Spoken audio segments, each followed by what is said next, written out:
जिसकी जैसी नियत होती है भगवान उसे वैसा ही फल देते हैं। किसी गांव में एक महात्मा डफली बजाकर बहुत सुंदर सुंदर भजन बोलते हुए भिक्षा मांगने आए। कंधे पर एक बड़ा सा थैला लटकाया हुआ था।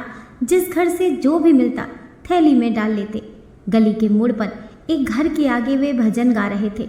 अंदर से सुधा नामक एक साधारण सी महिला दरवाजा खोलकर बाहर आई। सुधा को उन संत महात्मा के मुखमंडल पर न जाने क्या दिखाई दिया।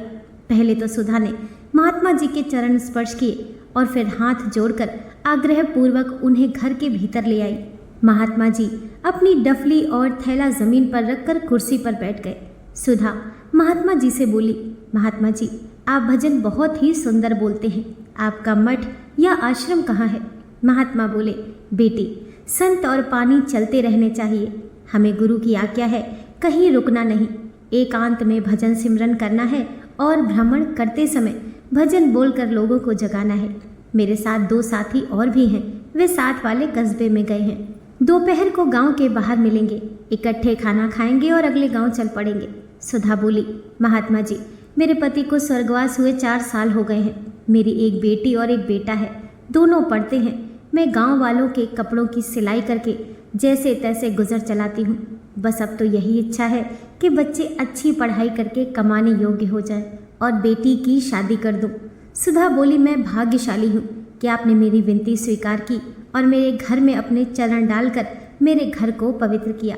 मेरी एक विनती और स्वीकार कीजिए, घर में जो भी रूखा सूखा बना है ग्रहण करें। सुधा का आग्रह स्वीकार करते हुए संत बोले, जा मेरी बच्ची 2 चपाती और जो दाल सब्जी बनी है ले आ।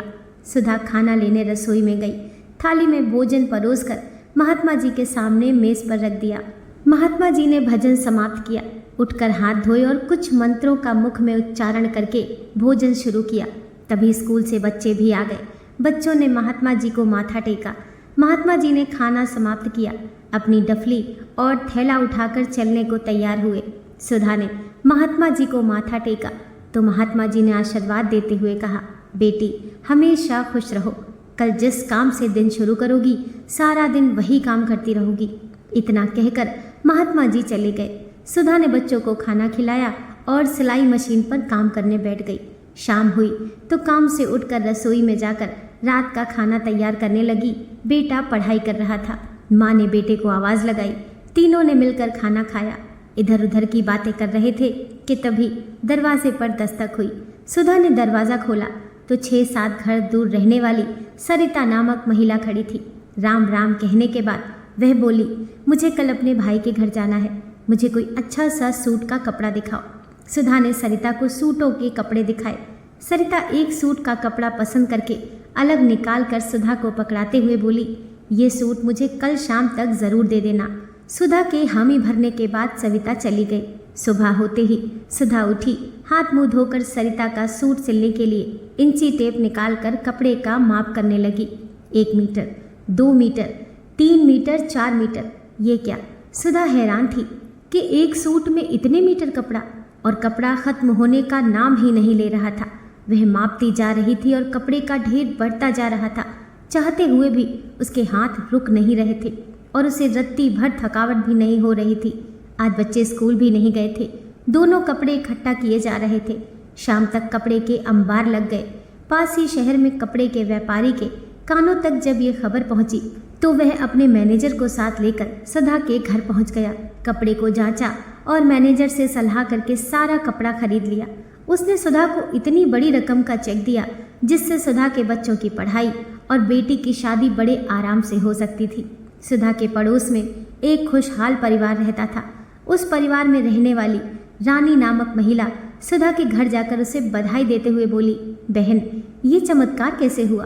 सुधा बोली, ये सब उन संतों के आशीर्वाद से हुआ है। मैंने तो बस उन्हें खाना ही खिलाया था। जाते जाते उन संतों ने ये कहा कि जो काम सुबह करोगी शाम तक वही करती रहोगी। आगे सब आपको पता ही है। रानी अंदर से जल भुन रही थी पर ऊपर से मुस्कुराती हुई चली गई। वह पछता रही थी कि संत तो उसके घर के बाहर भी आए थे पर उसने ध्यान ही नहीं दिया। रानी ने घर आकर अपने नौकर को सख्ती से कहा कि उस डफली वाले महात्मा का पता करो, जहाँ भी मिले उन्हें लेकर आओ। नौकर ने पता किया। 2 गांव दूर वे महात्मा मिल गए। नौकर की मिन्नतें करने पर वे अगली सुबह नौकर के साथ रानी के घर पधारे। रानी बड़ी खुश थी। उसने महात्मा जी को अंदर सोफे पर बिठाया, साथ ही कुर्सी पर स्वयं बैठकर नौकर को आदेश देने लगी, चाय बना कर लाओ, जल्दी खाना लेकर आओ आदि। महात्मा जी ने चाय पी, खाना खाया और पलंग पर लेट गए। इधर रानी को मन ही मन महात्मा पर खींच आने लगी और मुंह में ही बुदबुदाने लगी, चाय भी पी ली, खाना भी ठूस लिया और अब टांगे पसार कर सो गया है, पता नहीं कब जाएगा। 1.5 घंटा सोने के बाद महात्मा जी उठे और जाने के लिए दरवाजे पर पहुंचे तो वह बोली, महात्मा जी आप जा रहे हैं, मुझे कोई आशीर्वाद तो दिया ही नहीं। महात्मा जी मुस्कुराए और बोले, अच्छा आशीर्वाद भी लेना है? जब सुबह उठेगी जो काम पहले करोगी वही दिन भर करती रहोगी। इतना कहकर महात्मा जी चले गए। रानी जल्दी जल्दी गांव की दुकान से 2 मीटर कपड़ा खरीद कर लाई, घर से इंची टेप लिया, दोनों वस्तुएं इकट्ठी अपने पलंग के पास रख ली ताकि सुबह सबसे पहले यही काम करके और भी ज़्यादा अमीर बन जाए। शाम तो हो चुकी थी पर उसके हिसाब से आज रात होने में देर हो रही थी। खैर रात हुई, परिवार के सभी सदस्यों ने खाना खाया और सोने चले गए।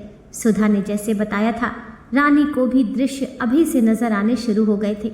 नींद कोसों दूर थी, पता नहीं आधी रात को कब नींद आई।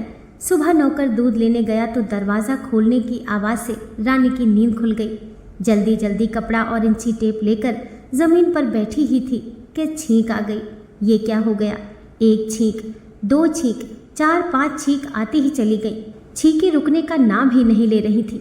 उसका पति भागकर गांव के वैद्य जी को बुला लाया। वैद्य जी बड़े हैरान हुए कि ये कैसा मर्ज है, कोई दवा अगर दे भी दूं तो खाएगी कैसे। वैद्य जी ने सिर दबाया, नाक भी दबा कर देखा पर छींकें तो रुकने का नाम ही नहीं ले रही थी। वैद्य जी रानी के पति से बोले, आप शहर से डॉक्टर लेकर आएं, वो कोई टीका लगा दे तो शायद बात बन जाए। रानी के पति ने तांगा मंगवाया और शहर की ओर निकल गया। इधर रानी का छींके मार मार कर बुरा हाल हो रहा था। दोपहर बाद डॉक्टर को लेकर रानी का पति घर में दाखिल हुआ। डॉक्टर ने रानी की नब्ज देखकर कहा, मैं इंजेक्शन लगाता हूँ, उससे आराम मिल जाएगा। डॉक्टर ने इंजेक्शन सिरिंज में भरा और रानी की बाजू में लगाने के बाद बैठकर इंतज़ार करने लगा। ये दवा भी बेअसर मालूम हो रही थी, छींकें तो रुक ही नहीं रही थी। अब डॉक्टर ने कहा, मेरी डॉक्टरी लाइन में ये पहला केस है, आप इन्हें मेरे क्लिनिक ले जाने की तैयारी करें। वहाँ जाकर ग्लूकोज में दवा मिलाकर देने से आराम आएगा। गांव के प्रधान की गाड़ी मंगवा ली गई। गाड़ी में रानी के बैठते ही उसकी छींकें रुक गईं। घर में खुशी की लहर दौड़ गई। सभी सोच रहे थे कि डॉक्टर के इंजेक्शन ने अपना काम कर दिखाया, पर रानी जानती थी कि छींकें क्यों और कैसे रुकी हैं। संत महापुरुषों की सेवा करके प्रभु से मिलने का रास्ता मांगे, सांसारिक वस्तुएं अपने आप मिल जाएंगी। दोस्तों, आशा करती हूँ आज की कथा आपको ज़रूर पसंद आई होगी। वीडियो पसंद आई हो तो लाइक कीजिए, चैनल को सब्सक्राइब कीजिए। मिलते हैं नेक्स्ट वीडियो के साथ।